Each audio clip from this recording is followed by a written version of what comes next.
So today's video was supposed to be Dadman and myself. We had such a bizarre thing happen where we're trading a gaming PC for a clothing business, but that video is going to have to wait until tomorrow because I've recently been getting a lot of comments on my 2420 V2 CPU. Now, this is a topic that I'm going to talk about today where it's local deals versus worldwide deals, and the two of them are not to be confused because in a lot of my parts hunts, a lot of the time, people are telling me they can't get access to the deals that I can get, whether they live in a remote island or they live in a place where the used market is not healthy and the new market is just simply overpriced.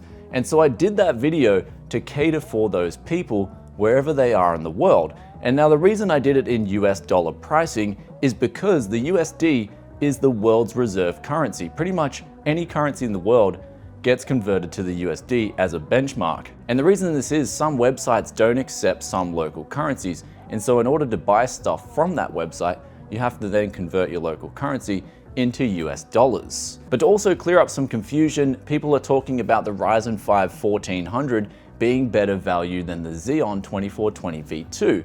And now if you can get this on a local deal for cheaper, then of course it's going to be a better deal. For instance, I got an i7 4770 whole OEM system for under $100 in one of my recent videos. However, I feel it'd be just stupid of me to then get that i7 4770, which costs $175 for the CPU alone on AliExpress, and then compare that to any of the deals that are available on AliExpress. But with that out of the way, let's compare two builds in today's video, and that is the 2420 V2 Xeon build and then a Ryzen 5 1400 build, both off AliExpress, and see how they stack up in terms of value for money and also performance.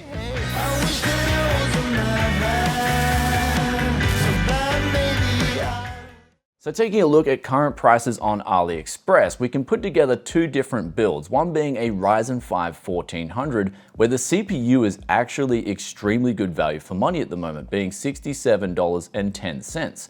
A motherboard, the cheapest I could find, an A320 from Colorful, is currently $61.80, and then two 4GB sticks of DDR4 memory, the cheapest I could find this for is $38 for the pair. This brings the whole total to $166.90 shipped. Now, of course, depending on where you live in the world, there may be import taxes, so getting the cheapest build possible can be a more desirable option depending on where you live in the world to bring down import charges and duties. And that's where we're looking at the E5 2420 V2, where the CPU alone costs $16.70, the motherboard $50.90, and then the memory costs around $16.80 for 8GB. So this whole build tallies up to $84.40, where you're roughly coming in half the price of the Ryzen build. And also I'm gonna say this before we move into the comparison, and that is there is nothing, and I mean nothing, to be embarrassed about if you can't afford that extra $82.50.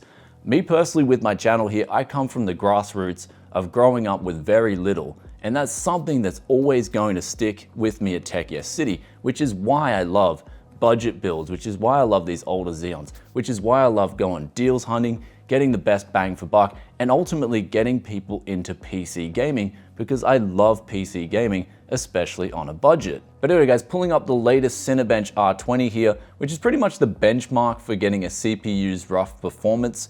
We can see here in terms of dollar per point, the Xeon build on the multi-threaded score does extremely well. The Ryzen's still doing extremely well too, but it's not as good value for money for these three pieces as is the Xeon. Moving on to the single-threaded score, the Xeon still edges out the Ryzen 5 1400, but that's not to say that it's better value for everyone, of course. The Ryzen 5 1400 is a really good CPU and has better performance. I'm not gonna sit here and tell you guys that one's definitively better than the other, especially when it comes to PC gaming. That's your choice as a consumer. You can do what you want. I'm just presenting you with options here on the channel. But now here's a comment that I think is a little bit absurd. Someone requested that I test this with an RTX 2080 Ti.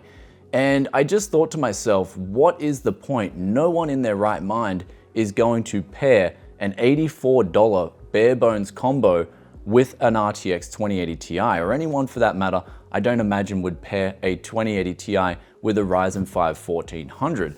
To me personally, that's like going out and buying a brand new V8 sports car and then taking out the V8 engine and putting in a 6-year-old 4-cylinder. No one does it.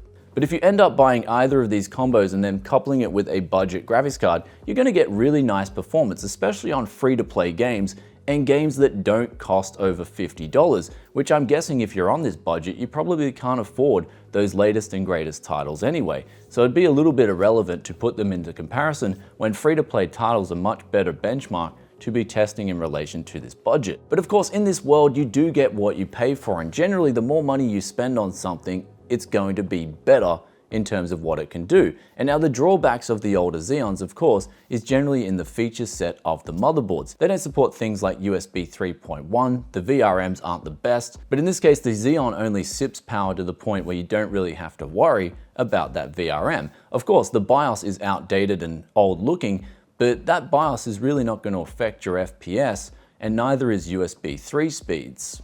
And when we look at the Ryzen 5 1400, it is undoubtedly a better combo to get. However, it is more expensive, as we said before. It does carry AVX2 instruction set, does have USB 3, and if you can afford that extra money and you want to do some video editing in the future, then this is probably going to be a better buy for you. But also on the same token, if we're looking at worldwide deals, another YouTuber by the name of Phil's Computer Labs has tested out an 8-core Xeon, for example, the 2689. This combination of CPU, motherboard, and 16GB of DDR3 memory can still be had for cheaper than the Ryzen 5 1400 combo, and you're getting double the cores, you are still getting USB 3 and also SATA 3 ports on the board. So basically, at the end of the day, value is what you want to make it. And in closing out this video, there's a big difference between worldwide deals and local deals, and I don't want to confuse the two. I always stress here on the channel, get local deals if you can. They're generally going to be better than the worldwide deals, especially if you live in Australia, especially if you live in the US, the UK, the list goes on. But there's also a big list for those countries that don't have local deals. For instance, when I was in New Caledonia, I was shocked and I spoke to the locals there and there was just nothing. The used market was a complete bust. The new prices of parts, it was like over $2,000 for a PC with an i5 and a GTX 1060 3GB.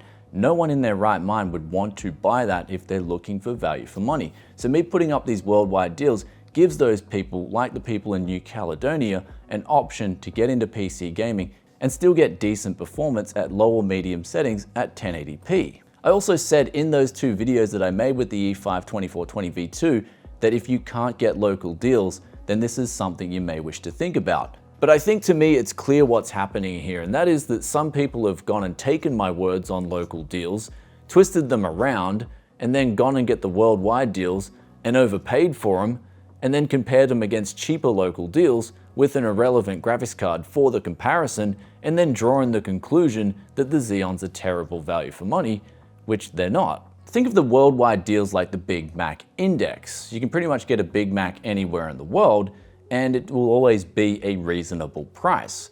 But me personally, I like a local burger joint called Betty's Burgers. They make a really delicious burger.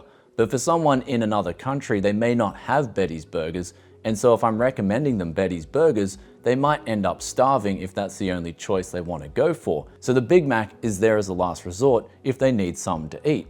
Anyway guys, that's it for today's video. If you guys want to see me, for instance, compare the Ryzen 5 1400 to the E5 2420 V2 and even the E5 2689 Xeons, I can make that three-way comparison happen.